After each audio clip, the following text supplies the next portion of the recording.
Hi everyone, welcome to Life Joyfully Done. I'm Jen, and today I'm going to show you how to make these No Sew Minnie Mouse ears. All right, let's talk supplies. What are you going to need to make these gorgeous Minnie Mouse ears? Well, the first thing you're going to need is some yarn for the ears themselves. This is actually decorative mesh, so you're going to want to pick up some of that. Back to the yarn though. I like to pick up yarn that has at least 2 different colors in it. I just like the pattern that it ends up making, but whatever yarn you love is what you're going to go with, obviously. Here is the original package right here, just to give you an idea, and of course I got it on clearance. If you don't know me by now, you know I'm a bargain shopper. Just check out some of these videos of me shopping at Burlington. Can't resist a deal. Oh my gosh. I'm just so excited to show you guys how to make these ears because they are so simple. Also, I used for the bow this decorative mesh. It's about 5 inches wide. And then of course we need a headband. And I got this at on Amazon. I will put the link to that listing down in the description so you can check it out. They are very inexpensive and comfortable, so win-win. You're also going to need foam for your ears themselves. I picked up this on clearance and it is the sticky kind. It's got a sticky back to it. I've never used this for my ears before, so we're gonna see together how it works. The last thing you are going to need is a template of your ear so that you can make sure that they are symmetrical and line up properly. I do use my Cricut to cut out my templates, but you could just, create one and then just trace it. You don't have to have a Cricut. You can use your scissors.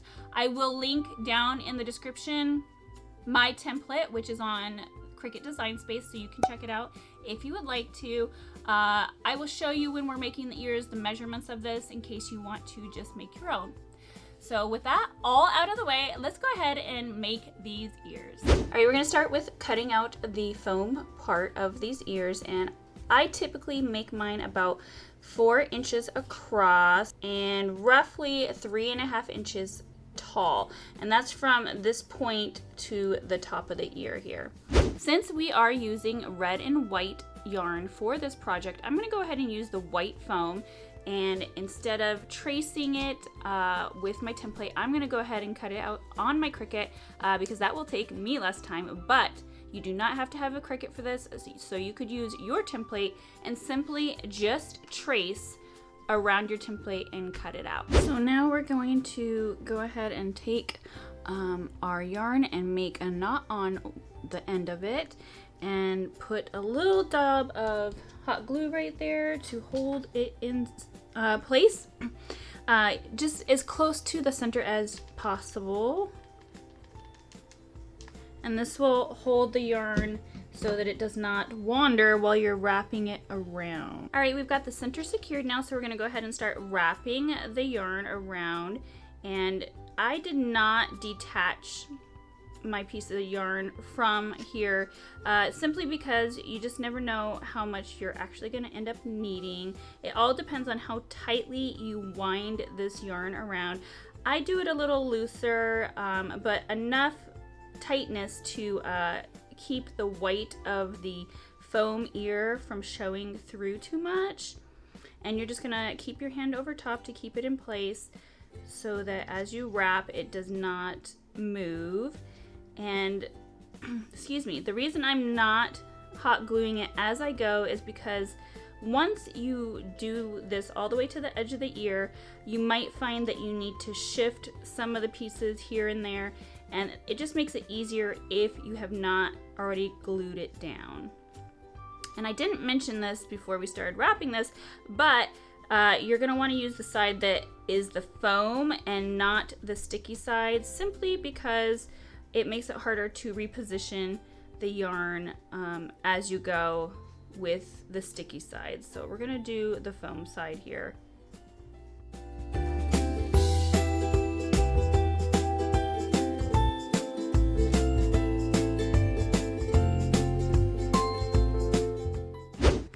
All right, now that we've gotten to the outer edge and it looks really good. It's covering all of the foam. We're gonna go ahead and secure this end to the outer edge part of the ear so it does not move while we're trying to secure the rest of the yarn.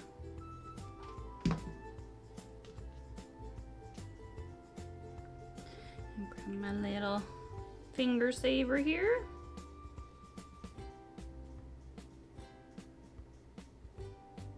Alright, so now that will not move and we can go ahead and secure the rest of the yarn. What I like to do is I just kind of lift up the entire side all the way to the center so that when we put the glue down it secures every bit of yarn. So all the way from the center, go ahead and make like little spider webs, divide it in a pie, whatever you want to say. But this will make it so each loop, there we go, will stay in place, and you're just gonna work your way from the middle and work your way out, and just be very careful because that glue does hurt, and that's why I use my little finger saver here while I push it down. And as you're pushing it down, you kind of move it outwards if you think that it's not going to cover the very edge of the foam ear. And then you can go ahead and move to the other side and do the same exact thing. I'll lift it up all the way to the center.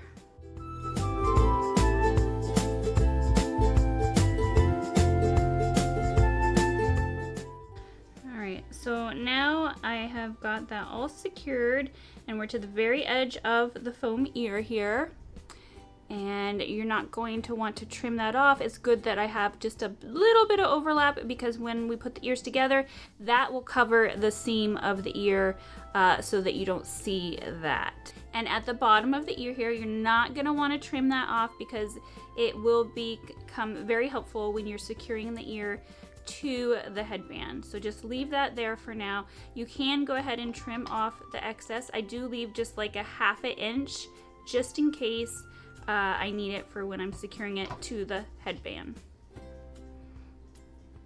All right, I'm gonna go ahead and do the other 3 and then we'll move on to the next step. All right, now you're gonna take 2 of your finished ears and you're gonna take off the paper backing. This is if you got the sticky foam paper, or sorry, foam board.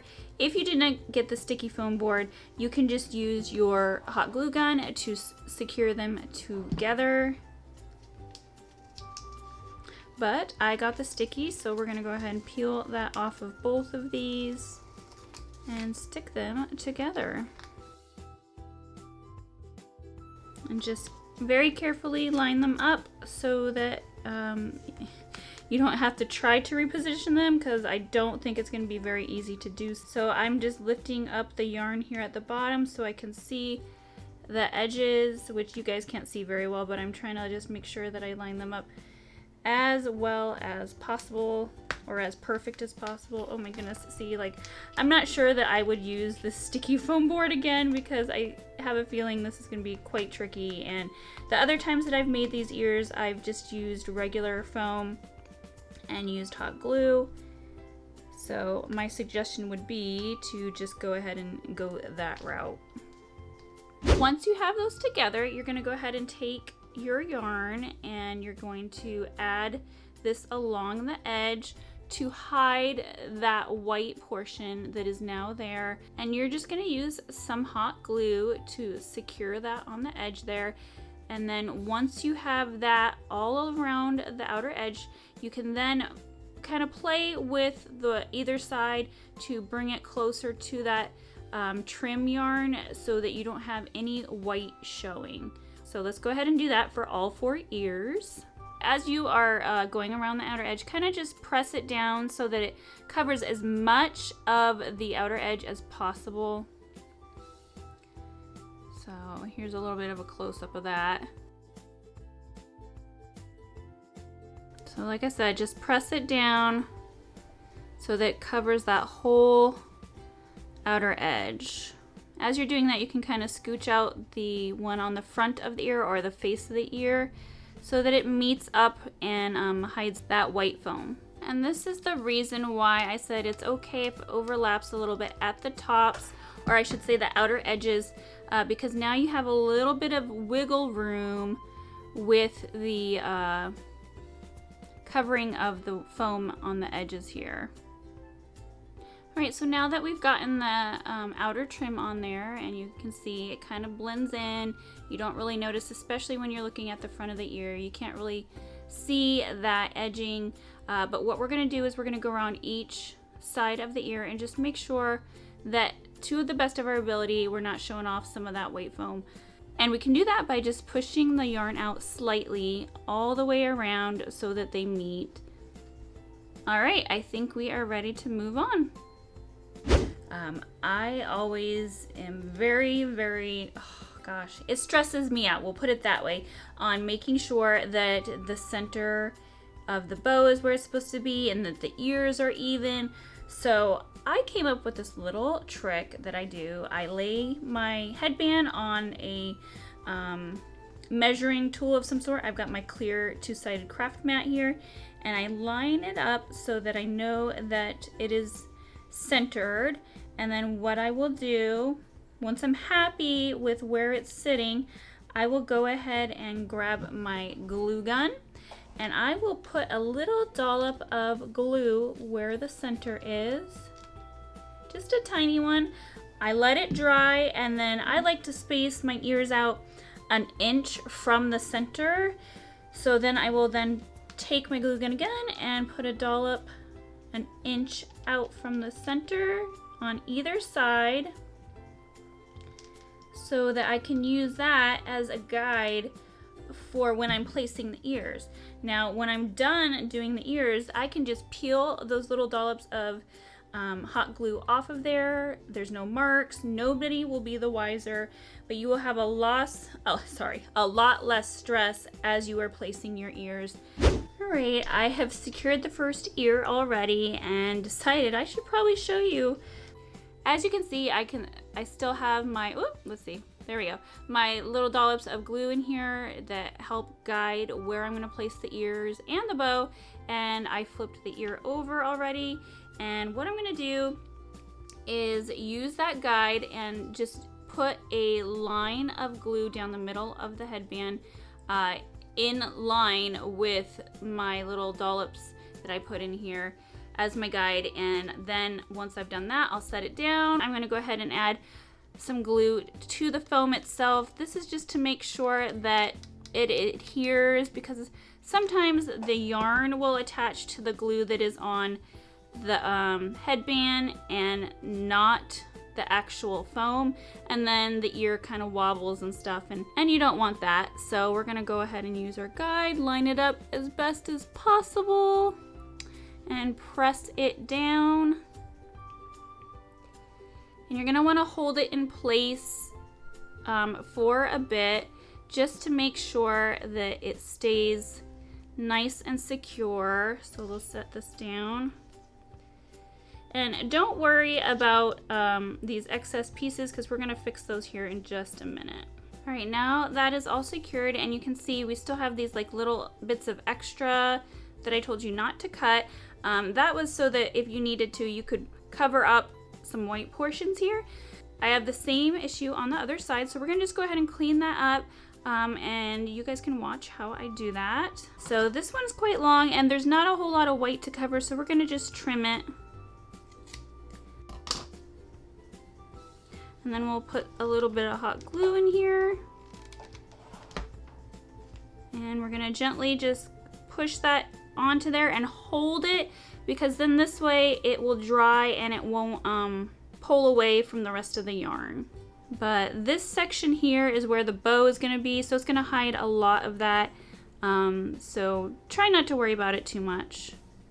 All right, we're gonna take this decorative mesh to make our bow. And it's just for your reference, the mesh itself is 5 inches wide, and what I like to do is take the pair of ears that I'm making the bow for and just kind of measure to the point where I want it to overlap on the ear itself. So I've got a little excess here that I'm gonna have to trim. So I'm gonna just put my fingers right about here and here. And I think it's gonna be roughly 7 inches altogether. Yep, so about 7 inches, but I'm not gonna cut there. I'm going to double that over because I want the bow to be a little less see-through. So I'm gonna double that over and then I'm gonna cut right along there. And it's okay just to give it a little extra. Again, you want to have more than less, so if you made a mistake, you got a little wiggle room. So we're gonna go ahead and move the ears up. And what I do is I bring the 2 edges of the decorative mesh together and I just put a little dollop of hot glue to keep it in place so that when I'm working with the outer edges, the whole thing doesn't come apart. All right, so now we'll put a little bit of glue, and you're definitely gonna want something on your finger to protect it because this gets very hot and it hurts if it gets on your finger. So then I'll just press that there for a little bit so that it dries and keeps the mesh secure in that section. And this is roughly the center of where the bow is going to be, so I'm not really concerned about how it's going to look with the hot glue there because it does press it together. I'll show you close up here. And you can kind of see the hot glue, so because it's in the middle, I'm not too worried about it. It is going to be covered up with another section of the decorative mesh. But now we can work with it and start to create our bow. And you might be wondering, why aren't you putting glue on the outer edges? Wouldn't that be simpler? I'll show you why in just 1 second here. So then we're going to take this and fold it over. If you've made your own bows before, this is going to look very familiar because it is similar to what you do with fabric.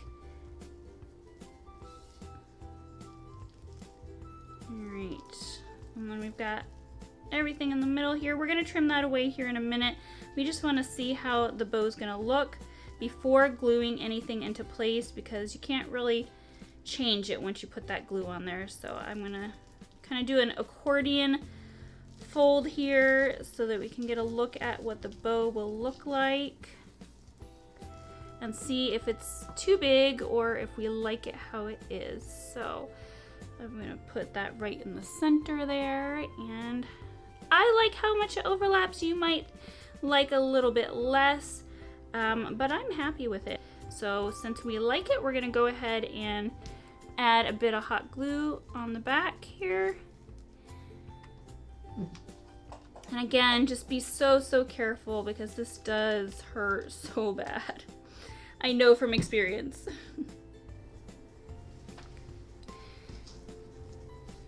Alright, once you have the back secured, you're going to want to flip it over and do the same thing in the front here.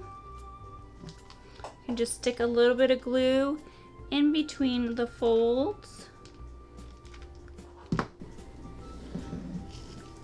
And then I go like this just so I don't have to put my finger on the hot glue itself because, again, it hurts. Alright, and you don't have to worry about it being too stuck together because we're going to take another piece of the decorative mesh to make the center part to hold it all together. Alright, now let's work on this center section here. Alright, so then I just take and do the same kind of measuring that I did with the other one. It doesn't have to be exact, but it does look like about an inch worth of width for the center of this bow will do. So we're going to go ahead and do that. I like to fold it over so there's about, let's see, 4 layers, I guess. And then I will just cut along the edge here.